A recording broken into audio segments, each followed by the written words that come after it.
एक घने जंगल के बीच एक छोटा सा पहाड़ था। पहाड़ से सुंदर झरना निकलता था। झरने का पानी जिस जगह गिरता वहां पर एक मनमोहक सा झील बन चुका था। एक बार की बात है, अचानक एक कछुआ उस झरने से बहता हुआ उस झील में आ पहुंचा। वह कौन था, कहां से आया और उसका नाम क्या था, ये कोई नहीं जानता। झील से बहुत सारे मछली, मेढक और कई जीव जंतु रहते थे, पर उस झील में कोई कछुआ नहीं था। जो कछुआ अभी अभी झरने में गिरा था, वह एक अकेला कछुआ उस झील में था। पहले तो झील के बाकी जीव जंतु उस नए मेहमान को देखकर खुश हो गए और उसके पास जाकर उसका नाम पूछा। उससे दोस्ती करनी चाहिए, लेकिन कछुआ ने किसी को कुछ न बताया। वो चुपचाप एक पत्थर के नीचे उदास जाकर बैठ गया। कछुआ हमेशा अकेला रहता और चुपचाप शांत झरने के ऊपर देखता रहता, मानो वह कह रहा हो कि कोई मुझे लेने आएगा। पर बहुत समय बीत गया, न वह उस झरने से ऊपर कभी चढ़ पाया, न ही कोई दूसरा उसे लेने आया। इधर झरने में रहने वाले दूसरे जीव जंतु भी अपने जीवन में व्यस्त हो गए, पर कछुआ हर शाम झील के किनारे खड़ा उस झरने को बस एकटक देखता रहता, मानो कोई लौट आए। पर ऐसा नहीं हुआ। अब कछुआ समझ गया कि अब कोई नहीं आएगा, वह हमेशा अकेला रह जाएगा। वो हमेशा से अकेला नहीं था। वह नदी के किनारे अपने पूरे परिवार के साथ, जिसमें उसके माता पिता, भाई बहन और दूसरे कछुओं के साथ रहता था। पर एक दिन वह नदी में अपने दोस्तों के साथ तैरते हुए अचानक नदी के तेज बहाव में फंस गया और झरने में पहुंच गया और झरने से बहता हुआ झील तक जा पहुंचा। वह अब हमेशा अकेला रहता। वह शांत, चुपचाप बस किसी चट्टान के नीचे बैठा रहता। कछुआ अपनी माँ की बातों को रोज याद करता। माँ उससे कहती, बेटा, धीरे चलना तुम्हारी कमजोरी नहीं है, बल्कि धीरे चलना तो वो ताकत है जो तुम्हें तुम्हारी मंजिल तक अवश्य ही पहुँचाएगी, क्योंकि धीरे चलने वाला रास्ता देखता है और नई नई अनुभव से सीखते हुए बढ़ता है। वह निरंतर अपने लक्ष्य को पाने के लिए बढ़ता रहता है और यही धीरे पर लगातार चलते रहना उसे उसकी मंजिल तक पहुंचा ही देता है। पर वह अभी इन बातों को कहाँ समझता। उसे तो केवल अपने भाई बहनों के साथ तैरना, खेलना, धूप सेकना और रात को ठंड में जब माँ उन्हें अपने पास चिपका लेती और खूब प्यार करती, बस यही अच्छा लगता था।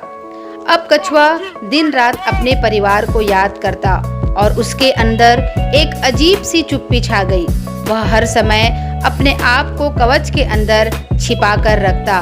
वह अब न तैरता, न खेलता, न ही धूप सेकता, मानो बाहर की दुनिया उसे अब बिल्कुल अच्छी ही नहीं लगती। उसे न किसी से बात करना अच्छा लगता, न ही किसी को देखना अच्छा लगता। वह अब हर समय अपना सर कवच के अंदर छुपा कर रखता। वह हर समय अकेला बैठा रहता और अपनी यादों में खोया रहता। एक दिन अचानक रात को वह चांद को चमकता हुआ देखकर सोचता है कि ये रात भर मेरे साथ ही रहता है और ये भी मेरी ही तरह अकेले है। ये भी मेरी तरह शायद अपने परिवार से बिछड़ गया है। अब वह अकेले चांद से ही बातें करता, खुद प्रश्न पूछता और खुद ही उसका जवाब देता। चांद अकेले क्यों हैं? वो कहता कि शायद जीवन में हमें कुछ बड़ा हासिल करने के लिए अकेला खड़ा होना पड़ता है। इसी तरह एक शाम जब वह डूबते सूरज को देख रहा था, तो उसने कहा, ये भी तो अकेला ही है, रोज डूबता है और हर सुबह फिर वापस आ जाता है। शायद मेरी भी जिंदगी ऐसी ही है। अभी एक लंबी रात है, फिर एक सुनहरी सुबह होगी। अब इस तरह कछुआ ने प्रकृति को अपना दोस्त बना लिया। वह हर रात आसमान को देखता, तारों को गिनने की कोशिश करता, पेड़ों को देखता, अपनी ही परछाई को पानी में देखता और कहता, मेरा ये कवच कितना भारी है। लेकिन फिर कहता, ये कवच ही तो मुझे मजबूत बनाता है।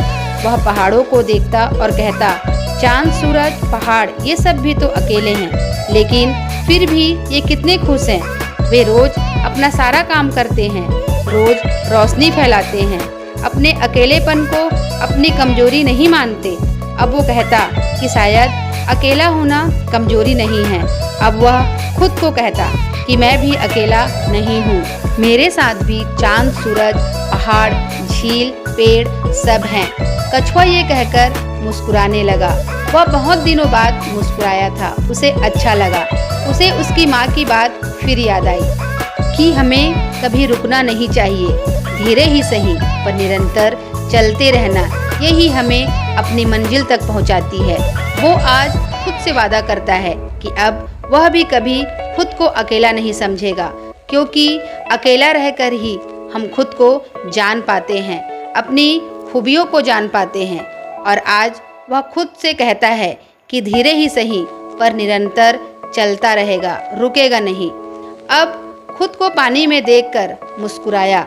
वह बोला, अब मैं रोज तैरूंगा, चाहे थोड़ा लेकिन रोज। अब वह रोज तैरने लगा, धूप सेकने लगा। उसका कवच चमक रहा था क्योंकि अब वह रोज धूप सेकता था।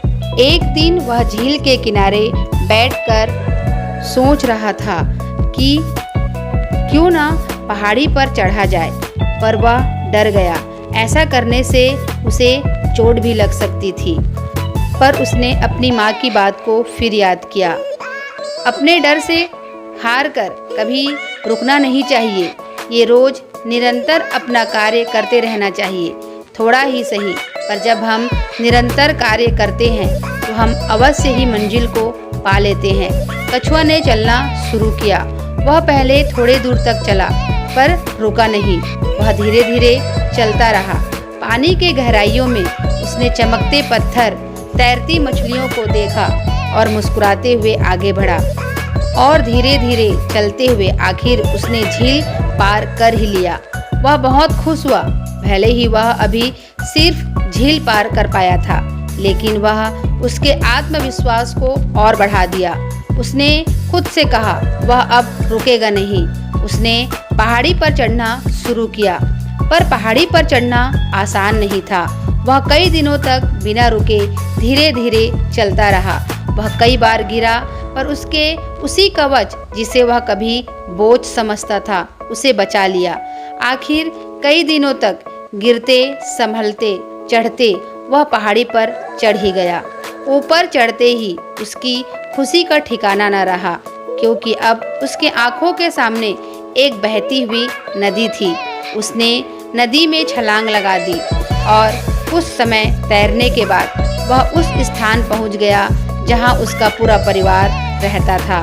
उसने देखा कि उसकी माँ, पिता नदी के किनारे धूप में बैठे हैं और उसी के आसपास उसके सारे भाई बहन भी बैठे हुए हैं। उनका चेहरा बहुत ज़्यादा उदास है। लेकिन जैसे ही उन्होंने इस कछुए को देखा, उनका खुशी का ठिकाना न रहा। इधर माँ ने अपने बच्चे को गले से लगा लिया और कछुआ मन ही मन प्रकृति को धन्यवाद देने लगा। अगर वह अकेला न होता तो खुद के ताकत को न समझ पाता। अब वह बहुत ज़्यादा मजबूत बन चुका था। वह आत्मविश्वास से भर चुका था। वह जान चुका था कि अकेलापन सबसे बड़ी ताकत है। ये वही समय है जब हम खुद को जान पाते हैं और अपनी कमजोरियों को दूर कर खुद को मजबूत बनाते हैं। उदासी कोई स्थायी चीज नहीं है, वो तो बस एक समय है जो बीत जाता है, जैसे बारिश, जैसे सर्दी, जैसे रात। एक शाम वह अपने पूरे परिवार के साथ बैठा था और वह खुद की परछाई पानी में देख रहा था। उसने खुद से कहा, मैं वही हूँ जो पहले था, पर अब मैं खुद को कमज़ोर नहीं समझता। मैं धीमा हूँ लेकिन स्थिर हूँ। मैं अकेला हूँ पर खाली नहीं। उसके चेहरे पर एक सच्ची मुस्कान थी। आज उसे खुद पर गर्व हो रहा था। इस कहानी से हमें सीख मिलती है कि हमें अपने लक्ष्य को पाने के लिए निरंतर चलते रहना चाहिए, भले धीमे पर निरंतर। जब हम निरंतर प्रयास करते हैं तो अपने लक्ष्य को पा ही लेते हैं और अकेलापन हमें मजबूत बनाती है। आपको आज की यह कहानी कैसी लगी? अगर अच्छी लगी तो मेरे इस चैनल स्टोरी बुक 01 को अभी सब्सक्राइब करें, लाइक करें व अपने राय हमें बताएं। मिलते हैं ऐसी ही दूसरी प्रेरक कहानियों के साथ। Thank you.